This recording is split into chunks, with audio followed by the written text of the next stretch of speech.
Olá, sétimo ano. Essa aqui é a correção de história do capítulo 6, né? Sobre o período colonial, tá certo? E que será assunto, né? Tema do nosso simulado, tá bom?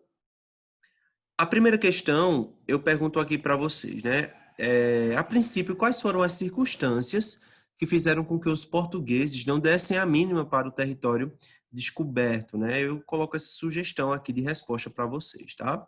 Devido ao intenso comércio com as Índias, os portugueses não deram tanta importância para o território encontrado, tá certo? A segunda questão, a terra que nós conhecemos e chamamos de Brasil antes tinha vários nomes, né? Então, como era descrito o território?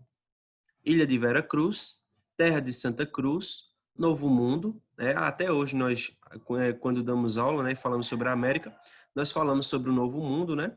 E Terras dos Papagaios, né? Já os nativos chamavam sua terra de Pindorama, tá bom? 3. Quais eram as principais características do período pré-colonial, né? Foram pautados pela exploração do pau-brasil, né, esse período, do trabalho nativo, né, a partir do escambo, e uma economia voltada para exportação sob controle da coroa portuguesa, tá certo? Essas eram as principais características do período pré-colonial. Lembrando que vocês podem pausar aí, tá certo? Vocês podem pausar o vídeo e fazerem a correção que acharem necessária, tá certo? No caderno de vocês. Quarto, o escambo foi uma prática muito recorrente entre nativo e colonizador. Mas o que foi o escambo, né? A extração do pau-brasil era feita pelos nativos, que trocavam as toras de madeira por bugigangas, né? Espelhos, colares, etc. De baixo custo, tá certo? Daí o nome escambo a essa ação, tá? O quinto, qual o principal produto extraído no pau-brasil? Isso é muito fácil, né?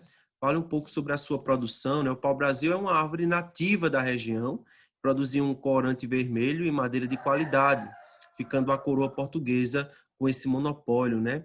A coroa portuguesa era que era dona de todo o setor produtivo, tá certo? E que lucrava mais com isso, né? Sexto, desde 1504, um país da Europa começou a fazer inúmeras incursões pelo território brasileiro. Explique que país foi esse e quais as estratégias dos portugueses para expulsar esse país. Foram os franceses, né? Para conter os avanços dos franceses, os portugueses determinaram as missões guarda-costas. Foram duas expedições comandadas por Cristóvão Jacques, sob o mando da coroa portuguesa, né? Que ocorreram em 1516 até 1526. E o objetivo dessas expedições era combater o contrabando nas terras recém-descobertas, além da ameaça da ocupação francesa no território brasileiro. Tá? Aí eu pergunto aqui no sétimo, né? Devido às dificuldades enfrentadas pelos portugueses com o comércio de especiarias nas Índias, o rei Dom João III criou as capitanias hereditárias. Então, eu peço aqui para vocês explicarem o que eram as capitanias hereditárias, né?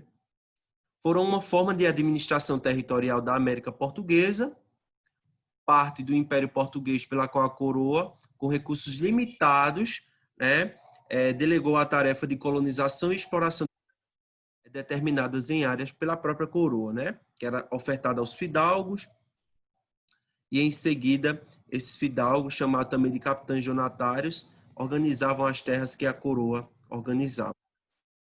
Oitavo, escreva aí as únicas capitanias que deram, que não fracassaram na época e cite 4 motivos, né, que fizeram com que o restante fracassassem, tá bom? As únicas capitanias que prosperaram foi São Vicente e Pernambuco, né? Pernambuco que se tornou uma das maiores economias produtoras de cana-de-açúcar de todo o mundo. Foram vários os motivos que fizeram com que o restante não progredisse, né? A falta de recursos e investimentos dos capitães donatários, a extensão das capitanias que dificultava a exploração, as revoltas de grupos indígenas e etc. Nono, com o fracasso da maioria das capitanias, qual foi a segunda alternativa criada pela coroa portuguesa? Foi justamente o governo, né, o sistema de governo geral. Décimo, descreva em ordem os principais governadores gerais, né? Eu lixo para vocês aqui: Tomé de Souza, Duarte da Costa e Mendes Sá. Tá aí a correção feita para vocês. Vocês podem pausar o vídeo e, se acharem necessário, fazer a correção no caderno, tá?